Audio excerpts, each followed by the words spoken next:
Good. And welcome, motherfuckers, to another episode of the Creep Squad podcast. I be the one they call Goon, as always here with... I'm your co-host, Ruckus, and we have our special guest for the night. Introduce yourself. Well, yo, what it is, Cap City, it's your boy Beyond, straight from the 613, holding it down for that Creep Squad podcast. I'm really excited to be here. We're going to try some crazy shit today, so I hope you're all ready, because this is about to get lit and live. Second of all, I just want to thank Goon and Ruckus for having me. Like, this is going to be nuts. So, what's up, boys? How's the week been? Hey, honored to have you, homie. And man, these things look crazy. I didn't know these things looked like this. Oh, yeah. What the fuck? Shout outs to King Kong Concentrates. So, yeah, before we get into this shit, shout out to King Kong Concentrates for hooking us up again. These guys do the heavy medibles. Proper. We got gonna some eat Shatter. some shit. We got some Shatter and some edibles. What's it called again? Dung. It's called dung. Straight up dung. That's all it needs to be called. It's a no-cook brownie. If This is a 300 milligram brownie. We're gonna split two of these up between the three of us. We opened one of these bad boys up. I just look at it like, sorry to cut you off there, but I just look at it like, if you're confident enough to call your product dung, it's probably good. Like, it's probably some next level shit. You know? Now this was like a masterpiece of theirs. They've been working on this one, like it was an idea in the works for a little while, and then it was how do we make dung? How do we make it dung? How do we make it look like shit? For anyone interested, check out kingkongconcentrates@gmail.com. Now, is this the same one? Just a smaller, like, dopes? No, that's the dabs. This is the dabs. And at Green Tree. Check them out at Green Tree. They do have stock in Green Tree available. Speaking of dabs. Anybody Speaking want of a dabs. dab? I would Let's love get it. round one, man. I ain't smoked a dab since the last episode, bro. We brought You're not gonna our die, friend are you? Scalene back. Just a to this little bit. episode. Just a little bit. For those who tuned in last time, you probably saw the demise of the guest's bucket on his Rest leg. in peace, the blue Oh, cube hypertube. Oh my The god. blue cube hypertube. No, its name was Wasted. You know, you guys can argue with me all you want, but I'll call it what I want. Its name was Wasted. At least we didn't lose the whole rig. Shout out to Wayne again for coming and joining us on the third episode. Or was that? No, that was the fourth episode. I think Shout it out was to the Wayne fourth. either way for being our guest. As always, honored to have guests down here in the lair.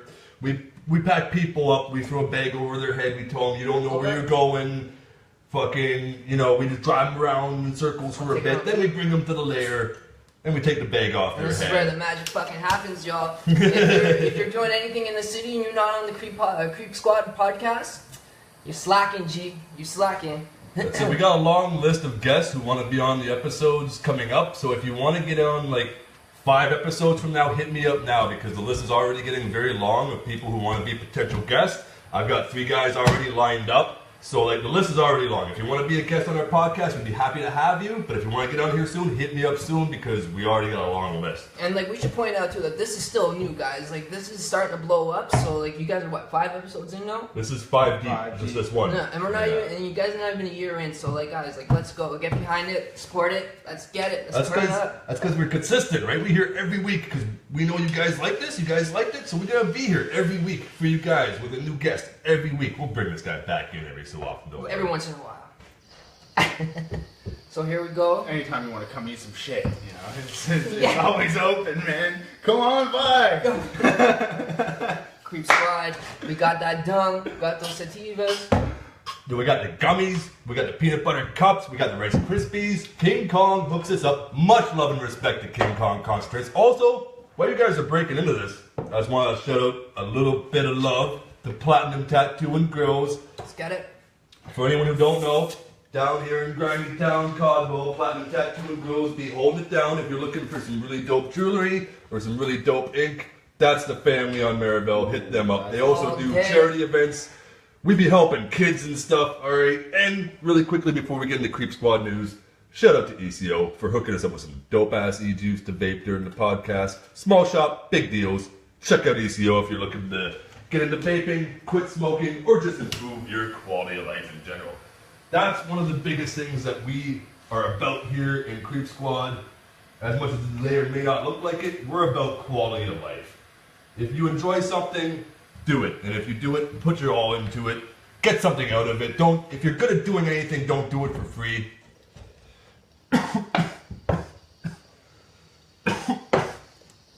And now I'm ranting. It's officially begun. So, before before we get into like That shit is smooth.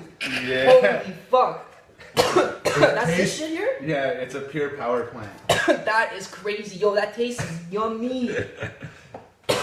And you know what's funny? The scary thing about Shatter is you don't know how high you're gonna get until it's too late because Actually, it tell tastes it so hits you. good. Actually, I'm gonna go out and I'm gonna come out of a little bit of a story here. First time I smoked Shatter was with my boy North. I hope you're watching, G. So, it's a funny story, okay? So he comes over, and I smoke a lot of poppers, right? So I was like sitting there, popper after popper. And then North is like, yo, I got some Shatter. And I'm like, okay, like I heard about this shit. And he's like, I'll give you a small bowl. Actually, we were taking poops, actually. We were taking like a bottle and like putting a hole in it and like, you know, pulling poops on it. Okay. So this guy gave me like a legit, like a shot like that size. Oh no. For my first one. Oh. Okay? Hero Hit the dad. deck, Oh, didn't you? oh, fuck yeah. Bro, because like it sounds soft, but I was like, yo, what's this gonna do to me, right? And he was like, oh, it's just gonna be like the first time you smoked a joint. And the first time I smoked a joint, I was in love with my life. Like, my world opened up, right? And so I was like, all right, dope. So yeah, I took 2 of them. Just run after another, boom, boom, boom. And then within 3 minutes, I was on the couch. And like, I don't know if you guys ever been so drunk where like your body can't physically move, but you're still alert and you know what's going on and you can hear people. Yeah. That was me, You're bro. thinking Like, about moving, but you can't. Like, I'm gonna move my arm now and it just doesn't do shit. oh, bro, I Yeah. died. I was fucking rigor mortis. Like, it was bad. And then, like, he starts playing Young Thug. Right? And he starts playing that song Harambe. And just, like, I hear him and my boy Chip just turning up, singing it. And then once it was over, I was just like, was that Young Thug? Like, and they're like, yeah. And I'm like, shit was pretty dope. Like, but not... Delayed reaction at its best. Yeah, no, we've all been there at least once or twice, brother. Yeah. Fuck. But like I don't know, man. The shit that they're coming up with, man, it just keeps getting crazier and crazier and crazier. Like, You heard of PHO? I'm Because not. this is BHO, right? So butane honey oil. PHO is propane honey oil. Tried this shit the other night. It's faux, man. Fucking faux. I bet you that's what Hank Hill smokes. That propane shit. propane Propane. accessory. You know, that's why they don't have a show no more. He's on that POB he shit. died. He's I on that sell PHO, products he's too extracted tired. from propane and propane accessories. But no, like the way it works is like so BHO has more stability than PHO, but PHO has more flavor than BHO. Yeah, it was good. I got like a lemony kind of like a tint from that. Yeah, Like- you know what? I get like a really clean like dirt taste. If that makes any sense. I know dirt and clean don't belong in the same Dirt squad. fucking sentence. But like dirt squad. Dirt. I get Smoking dirt, that man. I swear, I get dirt. That But reminds me of that track everyone from The gets- Dirt. That was an alright track. Dirt. Like that for a live set, for a live performance, From The Dirt's a really good track. That was smart of Snack to include in his live set. Yeah. You missed your set that day. Yeah, I know. We were there, I bro. know. We were there. Oh, you would have bro. seen. You would have. Yeah. You know what? I wasn't even really gonna go to that show, but I figured, hey, he's. That gonna was go. one of the Let's first go shows support him. Creep Squad was ever mobbing deep at. Yeah, Before we were yeah. even like heavy on the Creep Squad. Yeah. We came there like all patches on and shit, and like, dude, Brevner went off on the don't get it twisted. I got Yeah. love for Baxmore, and we're like, right away, I just look over at this guy and our other homies are there, and I'm just like, oh no, That's gonna be I'm like, is this? Are they calling us out? And then like my wife's cousin comes up. He was there with us. He's like, no, they're shouting you out. What do you mean? And then like, I don't know. It was just kind of weird. A show notes before and A after the shout song. out. We were Strange talking shout about like Yeah, things when and you're negative talking about aspects of negative you don't shit. even know about. And You then- don't even you are don't- knowledgeable yeah. about. And then he comes Yeah. down. This at the end guy's of just it. fucking nonchalantly eating half the brick. Yeah. Go at the No. other one, I man. cut off 2/3. That's 1/3. We're gonna cut this one up 2/3, and that way you get 2/3, you get 2/3, I get 2. We're all gonna. Our days are fucked. And by the way, yeah, don't worry about what I'm doing. No one needs to notice what Goon's doing over here in the He's corner. just nonchalantly eating all these fucking Eat edibles. shit. That's Eat good. some shit, Goon. Do it. So how's that shit taste? Does it taste like shit? It tastes like a brownie. It Is tastes it like actually? brownie. It's a brownie. It's a good brownie. brownie. We'll give it 20 minutes. See what happens then. But no, yeah, actually, that snack show. Funny fucking story, man. Like, I was fired up to get that show. I think I sold like 75% of my tickets and shit. And I had a lot of people that were there that wanted to support me. Obviously, you guys came out too. And like the night before the show, like I don't know what the fuck I was doing, but when I woke up, my voice was gone. Like it was kind of like I stayed up the whole night smoking and drinking, and I just couldn't fucking say anything, and I was coughing. And like, you know, I've tried to, like, man, I tried all day too, man. Like, you can ask my girlfriend, like, I was fucking juice and ice cream and fucking popsicles and tea and honey and, like, man, putting, like, raw honey down my throat. And I'd be like, okay, wouldn't talk, you know, I'd write fucking messages to fucking people, like, you know, wouldn't call them. So after a couple hours go by, I'm like, okay, I'm feeling like I can do this and say a couple words. And I'm back with the and I'm so like you can't perform like that, you know. And you wouldn't be doing it justice for yourself, for your shit, and you wouldn't be doing justice for the crowd, entertain. Exactly. You wouldn't feel good. Well, that's what we are, right? We're entertainers. We're in the entertainment business, and I would rather go up there and try to give, like, you know, the best performance I can, as opposed to being like, oh, look at me, I have, like, you know, I have the right to be here because I do this. As a, like, you know, so like, no, like I would rather like duck out, pull out of the show if I can't give my 100%, like, you know, because I've had people that you know, followed my music from like outside the city. Like, you know, from like the greater Toronto area and shit like that. And like some of those guys, they rolled up to the snack show. Yeah. And it was going to be the first Beyond fucking performance that they were going to get to see. No shit. And, you know, so it just sucks, man. But it is what it is. At that time, I was grinding hard. Like, I was doing like 3 or 4 shows a month. Like, you know what I mean? I remember that. We had the snack. We had the Mad show. And then we had, there was another one that came out like right after it. No, it wasn't Onyx. That was a Diamond Mine show. I remember I had 2 Diamond Mines, and I had I think I had a CRB, and I had another one at like Kushai Kitoko, I think, all in that month. Okay. So like it was rough. So after about that, like and I had those shows in Montreal too. Shout out CY. CY, man. If you're looking for bring us out, man, holler at us. We'll get out there to Montreal and hold it down, Creep Squad style, you know.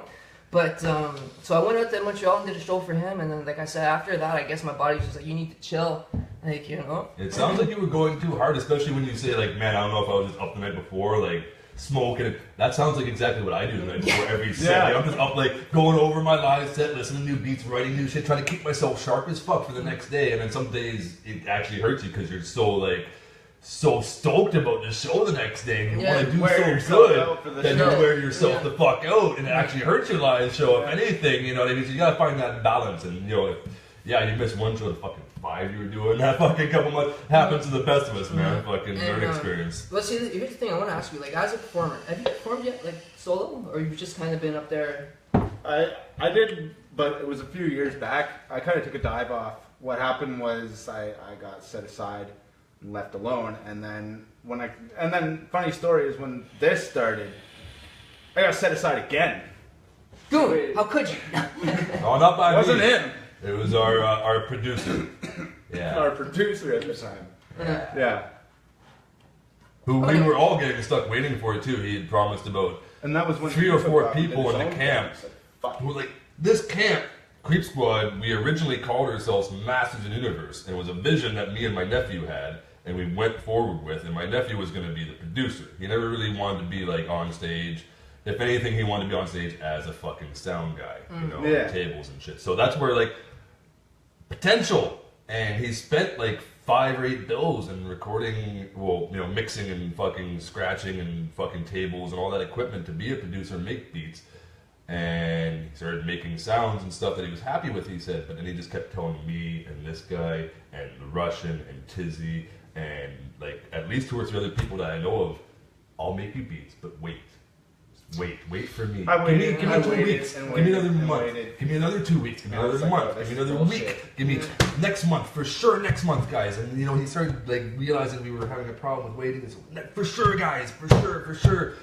And then he stopped coming to meetings, and then he stopped doing the group thing as far as like homies and music goes all together. And that's when we went dark. And that's when I put it to a vote to all like the first like day 1 guys who were in Creep Squad. I'm doing my own thing now without my nephew. Do you guys want to keep doing Masters, or do you guys want to be with Creep Squad? What I was originally gonna name this shit back in the day before me and him started not seeing eye to eye, and it caused all this because it costs energy.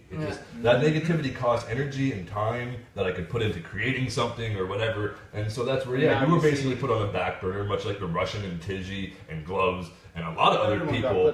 Even me, I never saw a beat from He got put on the back burner, but he took a different route. Well, see, and that's unfortunate. Like, you know, when it comes to producers and like studios, like I see a lot of rappers in the city, like, you know, and like actually I was working with this one guy, and he was like almost like 40 years old, right? And like he came in and like, you know, he was wearing the bandanas and like, you know, listening to music and shit. He told me he's a rapper. And I was like, okay, cool. Like, you know, he's like, I've never been to a studio and I lived in Ottawa my whole life. He's like, I don't even know if there's one here. And I was just like, man, off the top of my head, like I can think of like 5. At least, Like, you know what I mean? Yeah. So it's just like sometimes like I really think about like how lucky we are to kind of be able to go to these places, like, you know? It's true. Because I don't want to say I was ever put on a back burner, but like when I first started, people didn't really think I took it as serious as I did. Like, you know what I mean? And like I think for like a lot of the early producers I worked with, I was more of like a source of income. And now I work with Jay Yjy. Yeah. And Jay Yjy has literally taken my career from here to here. Like he knows what I'm going for. Like a lot of people, they sit there and they go, hit record, give me your money. Yeah. Like, you know what I mean? Yeah. Like with Jay Yjy, bro, like it's like you're not. It's almost like you're not recording. Like, you know, it's just. He wants you to create what you want, right? Not only that, but like he's got a vision and he wants to push you. And like if you see all the work that he's done for some of these artists, like it's crazy.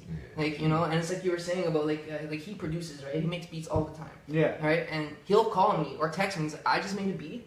And I'm telling you now, like, because I think it's you. Like, you know what I mean? And so, like, and that's what I mean. So, like, ever since I met this guy, I was like, okay, boom. Like, you got the vision. Or it's like I got the vision. Like, and you believe in that vision. Like, you know, so, like. You can see it. Yeah.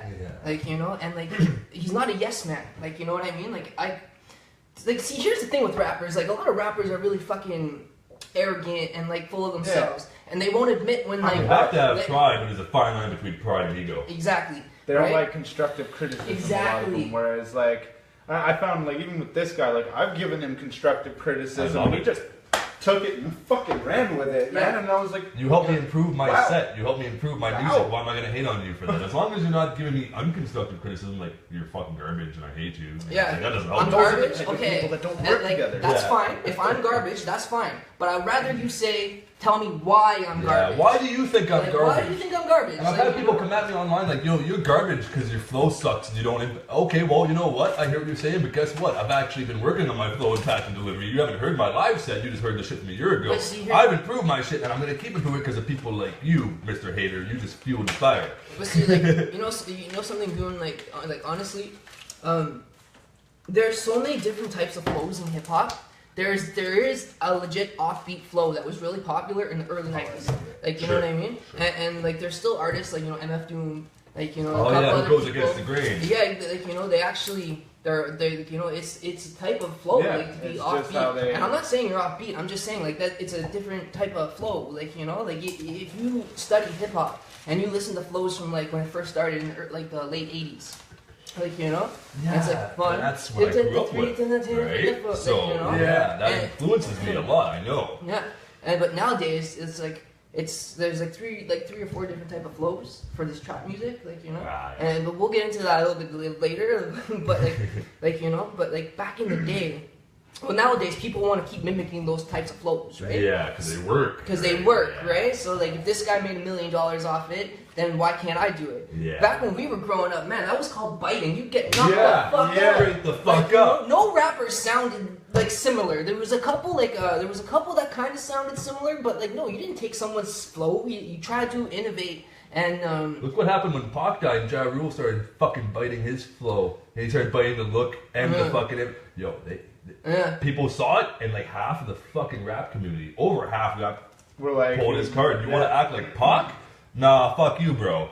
Well, you know, Eminem had a lot to do with that too, because like Ja Rule, he was kind of in the game for a bit. He had his time as an R&B singer for sure, but he fucked it all that's up. where that's where the whole evolution thing comes into play, right? Like, you know, things change. Like, you know, he saw something that worked. And to bring it back to what I was like gonna say is, yeah, it's completely okay for you to keep working on it and refine your flow, but like sometimes you're doing something so good that you don't even realize what you're doing. Like, you know what I mean? And like, I'll use like an analogy from like hockey. Like, you might think you're really good at hockey, right? Like, for example, for me, I used to have like a hard time skating backwards for the longest time. Okay. But once I figured it out, I skate better backwards than I do forwards. It's like, you know what I mean? Once So you it's find a just, system for it, like, right? it's just amazing like what your body can actually do. It's almost like you're pre-programmed. Yeah. Like, you know what I mean? So, like for example, like again, I take shitty slap shots in hockey, but my wrist shots are fucking like accurate. I go like bing, bing, bing, like, you know. But if I take a slap shot 5 feet in front of the goal, like the net, I'm still missing. Like, you know. You know what that reminds me of? Not to take away from your like rant or anything to take you off, but just really quickly, it reminds me of like there's just certain muscles that you don't know how to use until you've used them, right? Like some people can fucking wiggle The their ears, yes, you know? so funny, yeah. And you have these muscles that you can use, but until Some you people can consciously bend their use thumbs them, in half you and don't know shit. how to send the signals to these muscles to use them like other people can. Everyone can do it, you just haven't done it yet, so you don't know. So these people stumble over shit. You stumbled over how to go backwards really good, and it became like a system that you can mimic. And you don't even really know how, but it's muscles that some other people don't know how to use, don't know how to use in the right way, apply the right pressure, etc., etc. Exactly. So, and like what I was like, you know, and to bring it back again, like basically what I was just trying to say is, what you're good at, what you feel you're good at, is actually what you're good at. Like, you know what I mean? Okay, fair. So like you embrace that. Like, cause trust me, when I first started rapping, like I don't know, it's kind of hard to say. Like, first of all, like I just kind of came out of nowhere. Like, you know, like what, the guy who kind of brought me into the whole hip hop world, Red Pig, shout out. He, like, I studied from that guy like a lot. Like, you know, I call it like the hip hop university. Like, I used to sit on his couch and I watched him make beats for like almost like 7 years straight. Like, I lived on top of the guy. Like, you know, so I'd go down, watch him make beats. He would call like the sickest rappers. That's how I met Con and shit, and like guys like Stay and shit like that, and Cancer. Some like old school Ottawa cats, and they would come over and just spit these verses, and like, you know, and again, it was I was like blessed to be around all this talent, and I'm just learning all this stuff. Yeah. So as I got older, and I kind of like moved on a little bit, I was just like, you know what, man? Like I just spent like 7 years watching like some of the hottest fucking rapper talent in Ottawa. Like, I know how to do this, like, you know? So I was just like, fuck it, I'll start doing it. And, like, it just kind of happened. But when I started, like, I really wanted to do, like, what I'm doing now, that fast, like, and, like, people are telling me, like, no, you have to slow it down. Rap is going more poppy. And nowadays, people are like, yo, you're fucking crazy. Your energy is nuts. I love what you rap about. Yeah. And I'm just like, you know, like, to me, I don't feel like I've changed that much. Yeah. Like, you know, I didn't change my approach. I just changed, like, it's just, evolved. exactly, it evolved and just gotten better. And I know my lane, like, you know, and, like, you know, it's like, I don't want to leave my lane too much, but, like, I feel like now that I know what I'm good at, it allows me now to try something new. And if people are like, oh, I don't like that, then whatever, I can go back into the lane that I was. Yeah. Right? So, so, like, again, like, when people tell you you're fucking garbage, again, it's like, why do you think I'm garbage? Yeah. Like, you know what I mean? So, basically, all that fucking little rant was just to keep doing what you're doing, because eventually you're gonna be the best at it, like, you know. So like I guarantee you right now there is not one fucking rapper in this city that raps like you. Yeah. Straight up, nobody raps like you, bro. Oh, I know, like, I know. Good, Like bad, or yourself. fucking, like, you know, it's true. This guy. Like, you know, and like again, I'm not gonna get on fucking names in my own city, but like I just find there's a lot of artists that it's just like, I feel like y'all wrote your songs at the same fucking time in the same room, like, you know, like, but they don't even know each other. You get that feeling like they were all in some big room in a studio together, and they all had like the same assortment of beats, and like, okay, we're all gonna write kind of on the same page. Yeah. But you know they weren't trying for that, so that's where it gets kind of scary, right? Because I want to never make anything that you can look at and be like, that reminds me of this that came out 2 weeks ago. That reminds me of this is guy just like shit. that. I don't want to ever release anything like that. We're gonna always do groundbreaking, original shit. And yeah, like fucking, even myself, I had to find my own lane too, because I tried to do the speedy thing like you do sometimes, and it's not for me. I realize that it's not for me. It doesn't like amount to the same entertainment quality or anything that my slow, what I do. It's like letting the track breathe, and it's like letting you kind of enjoy the lyrics more. I kind of try to put more emphasis into one word, and like I tried to do the speedy thing, but it didn't work for me. So that's where like I got a lot of hate, and a lot of people were like, slow the fuck down, that's not you, etc., etc. And it made me realize, okay, it's not for me, but I can go back to what I do. So like it didn't really discourage me at all either, right? It's like, okay, I'm just gonna go back to what I know works for me. This shit didn't work. It'll evolve in a different way. And now it's evolving in a different way where I'm still on that slow goonish shit, but it's becoming more goonish. Yeah. For lack of a better term. You guys will see what I mean in time, but yeah, I like it, you know? But as bad as it sounds, Goon, like, like the whole point is like we were talking about like how rappers have a hard time finding studios, this, that, and the other thing. Yeah. But like I just remember that like I didn't really know what the fuck I was doing. Like, you know what I mean? When I first started, I would get a beat and I would write a verse and I would think this is the hottest verse in the world and I'm gonna go to the studio, I'm gonna record this, I'm gonna get famous the next day, like, you know. And like I said, all those producers like just being kind of like money people. But when I met Jay, like he helped me find my sound. And now when it comes to writing, it's just like I know. Like, I don't try to fucking do something that I know I can't do. Like, I am not a singer. Like, I can't sit there and hit these fucking notes. But, like, you know what I mean? So then I know that I'm not even going to try to write a hook like that, or I'm not even going to try and write a song like that. And the same thing could be said about my buddy Chip. Like, he can rap. Like, you know, he can rap. Like, he can spit that boom bat shit. Like, you know, like, check me on the block, you know? But he likes to do the auto-tune. Because he likes that, and he's got the ability to actually sing, like, you know, and that's the thing with autotune, like, if you can sing, and you know how to manipulate it, like, you know, like, first of all, I don't really fucks with autotune too much, but, like, but the people who do, they love it, like, you know, and it's just so funny hearing them, it's like, oh, bro, I'm just gonna be like, I'm gonna get it right, but on autotune, it's gonna sound crazy, I can't wait, I was just like, bro, like, and it's gonna sound like what but then with the autotune hits it, right, but again, like, you know, it's just like, so like with Chip, man, like, he kills me all the time, because he'll come at me with these like little verses and little melodies, and I just like at first glance, like I just shake my head and I'm like, bro, that's not enough for a song. You have like 4 bars. It's not enough for a song. But then when he gets into the studio, the way he executes it, his pauses, his breaks, his ups and downs, like, you know, like I don't want to say the name of the song, but we just shot a video for it, and it's got like the name of the song. He says that like a fair amount of times in the song. But it's just like the way he attacks those melodies, like, you know, so he says it one way and then right after says it another way, and the auto-tune fucks with it and it makes it sound different. But again, like, you know, it's like I don't have the patience and the mindset to sit there and try like 6-7 different fucking flows, different things, like, especially when you know what works for you already. When you already have your works voice. all of his shit, whereas you're a little bit more like, I'm gonna focus this down right now. Yeah, I can relate to that. And another thing that fucking makes me laugh is it's a common known thing, right? And like I hear this a lot. People are like, you know, bars, like real bars, they're dying, like, you know.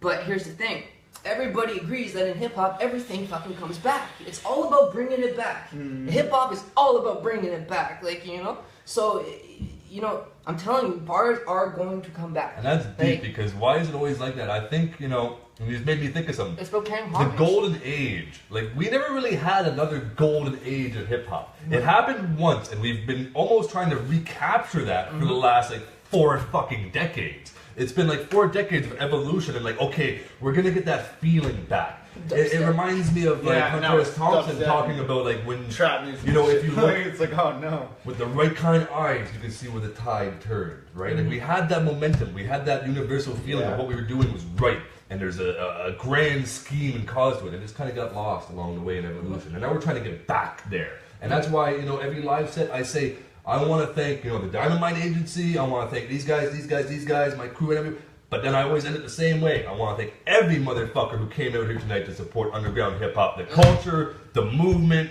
you know, and that does mean a lot to me. That does come from the heart, because we gotta recapture that shit. We gotta bring it back. Not so much bring it back to the golden age, but have a new golden age. Well, that's the thing. The underground is where the fucking music's good. Yes.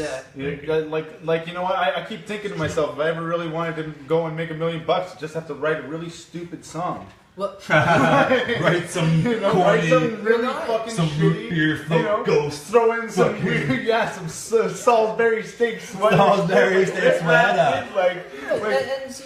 And you're not 100% wrong. No, it's fun to listen to. But to add to your point, where the underground is where the music is good. Like, I'm gonna use what's her name now? Bad Barbie, the Cash Me Outside girl.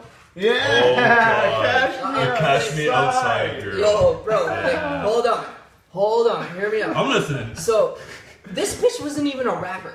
No. Like, she blew up on Dr. Phil, like, you know what I mean? Yeah. And then, like, obviously she hangs out with some fucking weird people who talk like that, she's influenced or whatever. Yeah. But the fact that she gets a music deal now, she's on a label, and she puts out her music, what does her music sound like?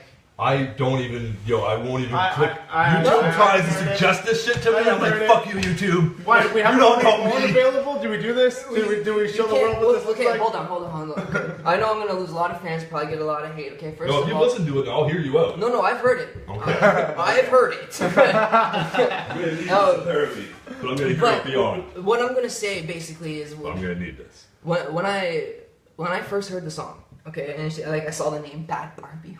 Okay, and keep in mind she's only 13 or 14, right? Yeah, so yeah, she's a kid. Keep that. Yeah, she's a kid. Keep that in the back of your mind. Okay. All right. So like, Fair enough. Thanks, she is trying to spit bars in a trap flow, which is kind of cool. It is If you kind can of do cool. it, sure. But again, like, what is she, like 80 fucking pounds? Like, Yeah. talking about how she's gonna knock you out and stuff. Like, come on. Yeah, you can't be like hard body. But the whole point I'm making is the fact that like she got this sound because she signed with this fucking label, and now the label's controlling her. The label's telling her you have to rap like this, you have to do this, and like you can watch documentaries. Michael Jackson talks about this shit all the time, where like before he died. I think it was one of the reasons that got him killed. Absolutely. Me too. Absolutely. When you own fucking like every fucking bit of the biggest music fucking company, not Interscope, it was Universal. And Universal. Sony, he And had Sony. Sony and everything.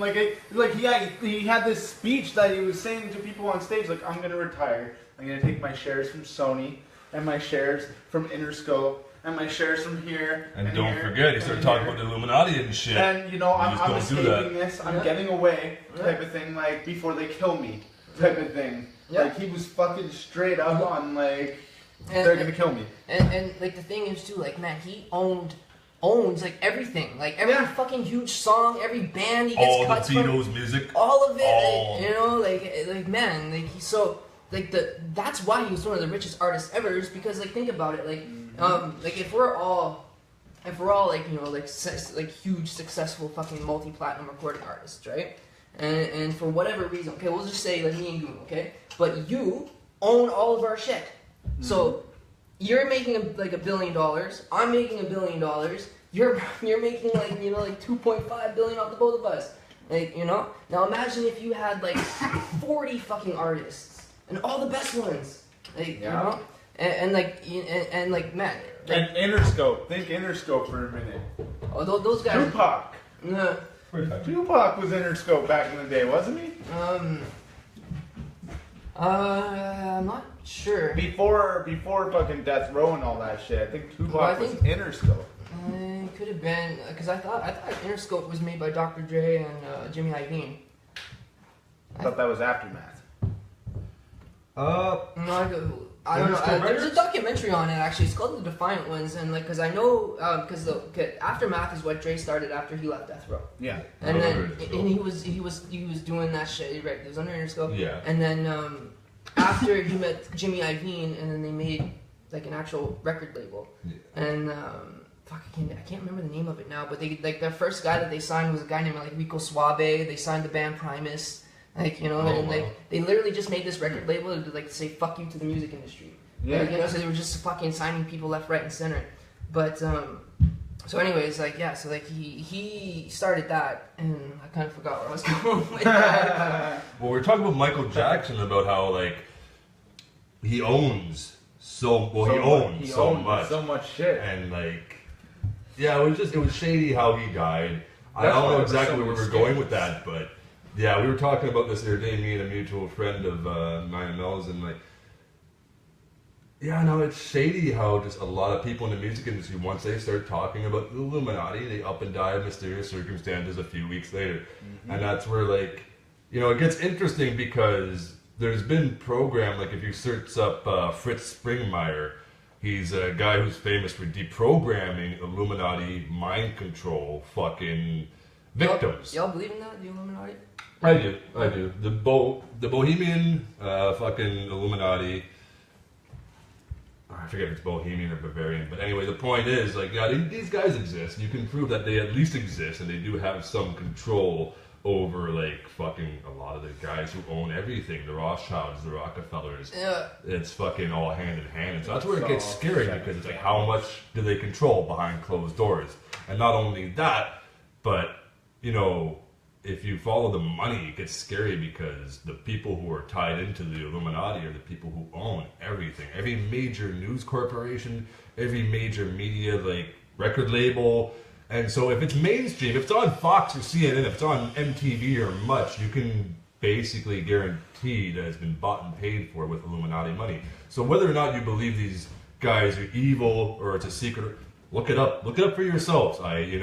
I encourage anyone to look into this for themselves because, like, the point I was going to make about Fritz Springmeier is if you look this guy up, he's dedicated his whole life to deprogramming people who are mind control victims.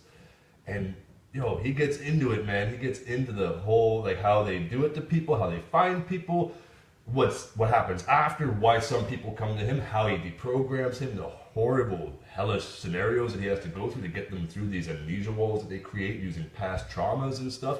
And the scariest part is, and the whole, like, the galvanizing exclamation point to this point I'm trying to make is, like, he actually has physical blood contracts that people have written in their own blood, signing their soul over to Satan to get fame, riches, whatever they want.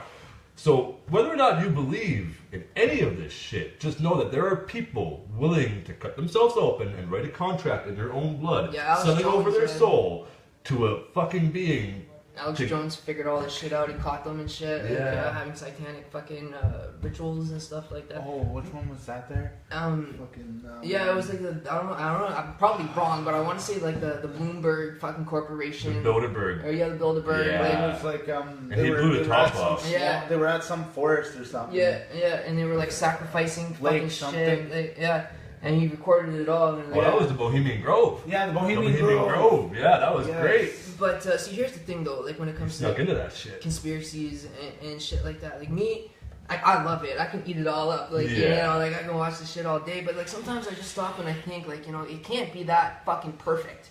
Like you know what I mean? No, like, we're all just normal people, right? And I don't think it's perfect in any way. I think behind closed doors they run shit, but it's more chaotic and clusterfucky than they would let us believe. That's what I'm saying. I think it's more of a boys' club. Like, Yeah. you know what I mean? Like I don't know, man. Like, you get this notion of the Illuminati. Like when I hear it off the cuff, like the first thing I think of is like a huge, giant fucking like Knights of the Round Table, and you got like 14 of the most powerful people. But like, it can't be like Cloaks that. and shit. Yeah, like it can't be like that. Like, What I think about is like nowadays it probably started off something like that, but nowadays it's a bunch of dudes in suits who run different businesses and they have their different political parties and stuff, and they're just.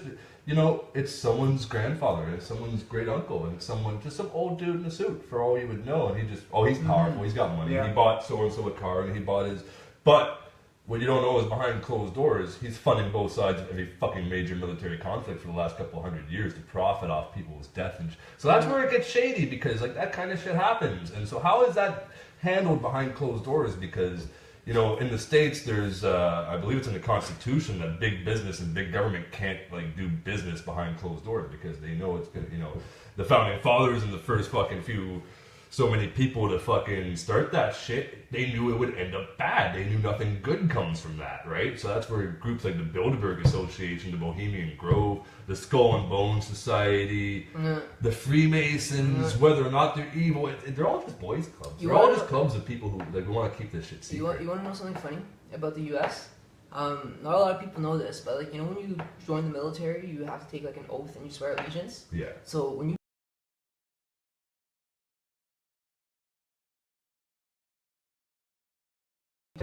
you're sworn to protect Well, it's that because any one Constitution. man could be corrupt, right? Even the president. Exactly, Yeah. and the Constitution is what makes that country what it is. So, like, the moment that gets compromised, like, you know what I mean? Like, you're not who you're claiming to be. Like, you know what I mean? Like, for example, like, a lot of people think Canada is like a peacekeeping nation. Well, if you look at what we've done over the past 20 years, we have not been a peacekeeping nation. No. We've been engaging in wars, we've been supplying other countries with weapons, we've been buying weapons, like we've been stockpiling, we've been working on our military, secret service. That is not peacekeeping. Nope. Like, you know what I mean? And people are like, we're preparing for the worst. Well, so be it. But like, let's look at the truth. We're not keeping the peace. Keeping the peace is saying like, you're buying weapons. I'm Guys, supposed to be like, buying yeah, weapons. like guys, look, I have no weapons. You don't need weapons. You don't need weapons. But instead, it's like, you're buying a weapon. You're buying a weapon. We've got weapons too. I'm gonna go buy some weapons. It's like, that you classic know? arms race, the deterrent. Yeah. The deterrent is always the excuse, right? And that's where, you get neutral countries like Switzerland and stuff, and these are true like neutral countries. We try to put up that guise, but we're not, and that's where I don't mean. As far as I know, from what I've looked into it, attached to the States. We're not even a free fucking country. We are a corrupt British colony. We still pay becoming homage to the Queen. Every day. We still pay homage to a queen who's a cannibal, a fucking inbred cannibal. They've been dining on human flesh as little as 100 years ago. Look that shit up. The royal family is fucked.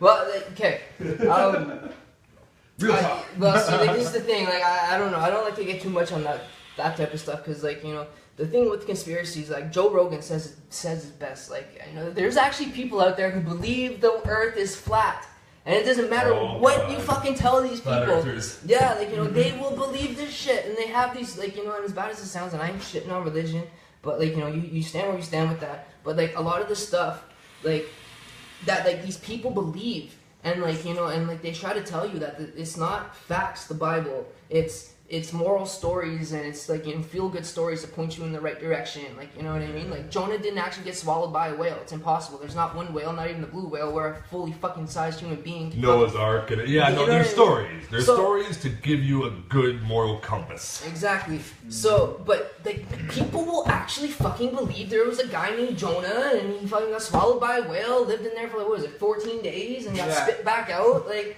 Okay. Came like, out of the whale fully fine, you know, not Yeah. eaten by the I'm whale, good. stomach Yeah. acid. I'm or good. anything. So, It's just yeah, exactly. fucking, I'm good, man. I I'm just good. camped out in a whale for Chilling, 15 making days. I ate what fires he in his ate. belly. Yeah, he eats exactly. full fish, man. Fucking had a campfire down here. Just using Exactly. blubber. Fucking So- couple rocks that he ate. Flip, flip, flip. Yeah. So, like, basically what I'm saying is, like, you can't, like, I don't allow myself to go too far down the rabbit hole. Like, you know what I mean? Like, because it takes you away from, like, real conspiracies that actually happen. Like, there's shit True. that actually fucking happened. Like gotta stay in the real Hitler world. escaping fucking Germany. Like, look into that. Yeah. Like, you know, and look in how the fucking Americans covered that shit up. And, like, I believe that shit. I don't think Hitler fucking died in a bunker. Because, No. like, man, the Russians were after this fucking guy. Not They only wanted did he to have a crucify him. doppelganger, Yeah. Like, not only did he have a doppelganger, but him and one of his generals, I forget who, but they called for two of the biggest warships they had right before the fucking apparent suicide. And yeah, no, him and his buddy, they were out. They did it in code through fucking, like, they had straight up coded fucking transmissions, and they referred to them as cars. They requested 2 cars, and it was the last request at the fucking, after they lost the war, right before fucking Hitler apparently died. But car, and if you look into it, was German code for these giant fucking ships they had. There was only like 4 or 5 of them. And these 2 flagships got fucking lost, never to be found. They fucking brought them up to the fucking North Pole. And that's what's basically agreed upon amongst conspiracy theorists, because there's no way that, like, Hitler and his fucking one of his top 5 generals are gonna request a car. There's no, that's ridiculous. There wouldn't be any paperwork. There wouldn't even be more than 2 words said. That's like they me were asking for a requesting a cigarette. shit. Yeah. They were doing something big, Black Ops, and they got out with their lives. and see, and, like, that's Himmler the thing, tried. right? So, like, He tried. well, like, you know, while people are fucking wasting their time and energy trying to prove that the fucking Earth is flat, like, what? Who cares? Even if it is flat, who the fuck cares? Like, you know what I mean? Like, I'm more concerned about, like, what's actually going on behind the fucking scenes. Like, if you're gonna tell me that, like, and, like, again, we weren't alive for all this shit, right? But if we're gonna look, you know, bring it into perspective and talk about, like, Kim Jong-un and all that shit in North Korea, like, who's to fucking say that, like, you know, if he gets assassinated or something, like, you know, who's to say that he actually got shot? Like, look at Bin Laden.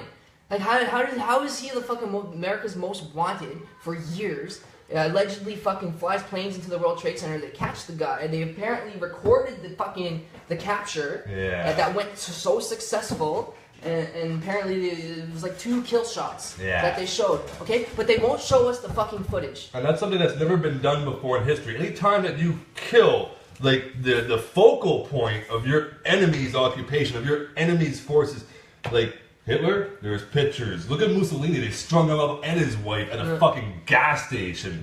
Like, this goes on and on. There's pictures of Himmler, when Himmler was dressed as a fucking Russian soldier, and he popped the cyanide capsule in his fucking fake tooth to fucking be out because he knew he was cut. Like, there's pictures of all this. We always document that shit. We always string them up. We always make a big spectacle out of it because it's like, it's a big middle finger to your enemy. Like, Saddam Hussein got hung, and Look at Gaddafi. And they recorded Saddam Hussein's execution on, like, a fucking cell phone, for Christ's sake. Now, like, my point is, like, they invaded fucking countries to find this Osama bin Laden guy, right? And like I said, they recorded this shit off fucking GoPros on the soldiers. So they catch the guy, they kill the guy, and then they bury him at sea because he's a prince. But What see, the fuck? yeah, you never respect your enemy either. They never. When do they respect their enemy's beliefs? That doesn't happen. And so that's where there's a reason for that. If we're gonna get into this, we're gonna get into the reason What, Osama bin Laden? Yeah. Oh, man, Osama, dude. the Iraq War, fucking no. Bin Laden was friends with False fucking flag Bush. attacks always Yeah, work. yeah. False flag attacks still work to this day, and But see, they needed an excuse. my point is, like, you know, they go on record and say, we got the guy, we killed the guy, we buried the guy, we don't have a body, we don't have the footage, we don't have nothing. But then, and like, I know social media is that's people's first response to what I'm about to say, but look at the Vegas attacks.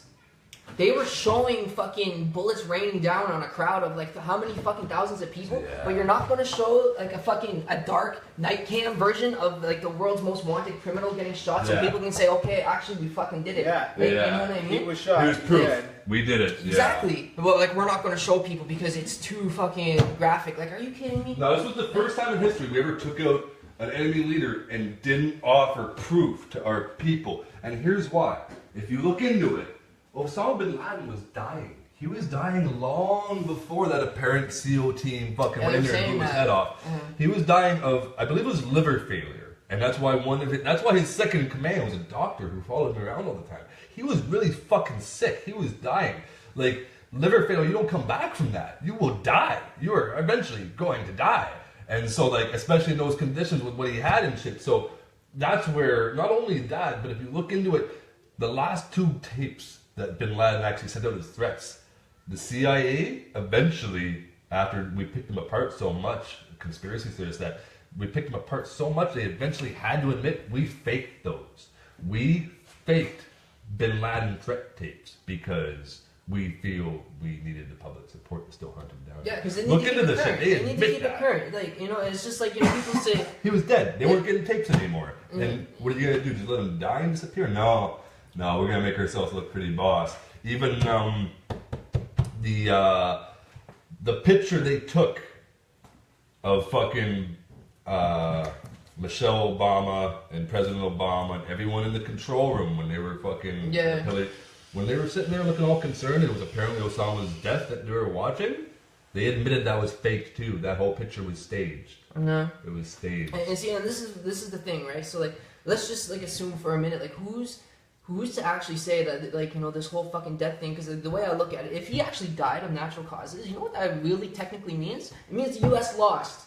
And that's what they don't want to admit, Exactly. right? Yeah, You that know, whole like, conflict. Because if Can't do this that. guy fucking fucks your country, kills 2,000 some people by a fucking crazy ass terrorist attack, and you're gonna take your fucking countrymen and send them to another country, get them to shoot at people, kill people, and you can't catch this guy, and he just fucking dies like in his bed. Like, you lost the war. Like, you know, like what you were trying to do had no fucking. You hunted him for so long. You spent so much resources. So many lives were lost. Yeah. Collateral damage, which is just a nice way of saying innocent people getting fucking killed in the fucking process. All that for, he died of liver failure.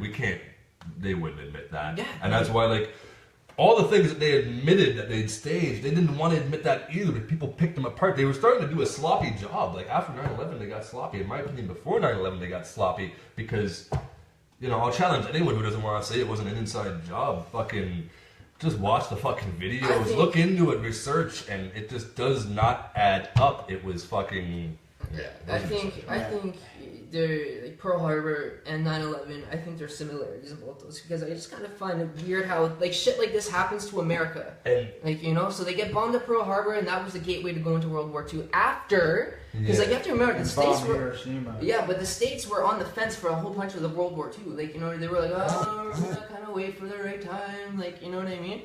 And so once they started realizing, okay, you know, the Axis are eventually going to lose, then they jumped into the war after they got attacked by Pearl Harbor. Now, this is World War II. Like, it's nothing like we've ever experienced. with the Iraq wars and the Afghanistan wars. Like, it's no fucking comparison. This was the world war. Everybody was at war. I wasn't working in a kitchen. No. You weren't being a roofer. You were making bullets. He's making guns. I'm fucking assembling tanks. Like, you know what I mean? Yeah. Or we're going to war. Like, you know, or we're shooting people and getting shot. Yeah, like no one was fucking. Who's this for? For me? That's for you. But like, this is what I'm saying. Still gotta try that shit. Yeah, I'm waiting. I'm talk about Pearl Harbor too, really quickly. I just want to point out that apparently there was military reports given to U.S. officials that we're gonna be bombed. Like, it's gonna have Pearl Harbor. The Japanese are gonna attack. They knew it was going to happen. They let it happen because it's a perfect false flag attack. The one you don't have to orchestrate yourself, but you can just let happen. And we didn't know that shit was going to happen. Yeah. And see, that's what I mean by like I see similarities in it, right? Do I really believe that that someone in the United States government fucking said, you know, fuck it, we're going to take 2,000 innocent people and fucking make a terrorist attack out of it? I don't want to believe that. How about I say the humanity in you, like the good person, you want to not believe that's possible, right? Yeah, I feel you. But I do believe, I do believe that, like, you know, like the CIA is getting all these fucking, like, you know, like threats and shit, and like they're like, yo, these guys are claiming they're gonna fucking fly in a plane and fucking shoot that shit, but that'd be a perfect false flag. Hold on. Well, you know what's scary too? When you hit that, the Gulf of Tonkin, and for those who don't know, the Gulf of Tonkin is basically, that was our excuse to finally go into Vietnam. Not ours as Canadians, but Americans. I speak kind of as like the Western fucking culture as a whole. But the point is, the Gulf of Tonkin eventually was admitted by the U.S. government to be a false flag attack. They eventually admitted that they dressed up their own ships as Chinese naval ships and attacked their own ships with their own ships dressed as Chinese naval ships to go in to Vietnam to attack communist Chinese expansion. And look how that fucking turned out. Mm-hmm. Look how many innocent people died there. Look how many lives were lost, how many soldiers didn't even believe in the conflict to the point where, like, man, they were dosing their own troops with LSD, peyote, cocaine. Yeah. Like, that's some fucked up shit. You want to research a false flag attack and a fucked up war? Look at that. Now, what's really scary about that to me is what if in another 15, 20, 30, 40 years, it's admitted like, oh yeah, 9/11. We did that because we, you know, this is why.